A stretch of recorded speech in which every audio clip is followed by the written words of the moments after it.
అక్షయ్ అయితే ఆరాధ్యతో సహా అవనిని తీసుకొని వస్తూ ఉంటాడు. అది చూసి పార్వతి అయితే ఏంటి వీడు అవనిని తీసుకొస్తున్నాడేంటి అనేది అనుకుంటూ ఉంటుంది. పల్లవి అయితే అలా చూస్తూ ఉంటుంది.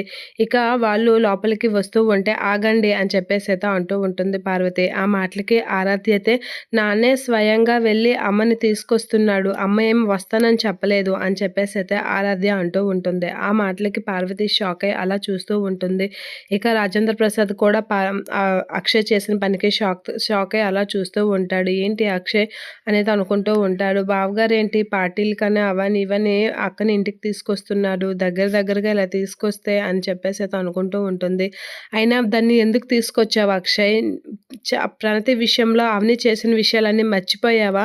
తన జీవితం నాశనం చేసింది. తనకి ఎంత అన్యాయం చేసిందో మర్చిపోయావా ఏంటా అని అయితే అంటూ ఉంటుంది పార్వతి. అలా అనేసరికి ఇంకేమనకమ్మా ఇప్పుడు ఏమీ అనకు. తన పుట్టినరోజు రోజు తనని బాధపెట్టడం నాకు ఇష్టం లేదు అనేది అంటూ ఉంటాడు. ఆ మాటలకి అవని అయితే అక్షయ్ కసి అలా చూస్తూ ఉండిపోతూ ఉంటుంది. నన్ను అంతకు మించి ఇంకేం అడక్కు నన్ను అనేది అనేస్తూ ఉంటాడు అక్షయ్. ఆ మాటలకి పార్వతి అయితే ఏం మాట్లాడకుండా అలా చూస్తూ ఉండిపోతూ ఉంటుంది అక్షయ్ వైపు.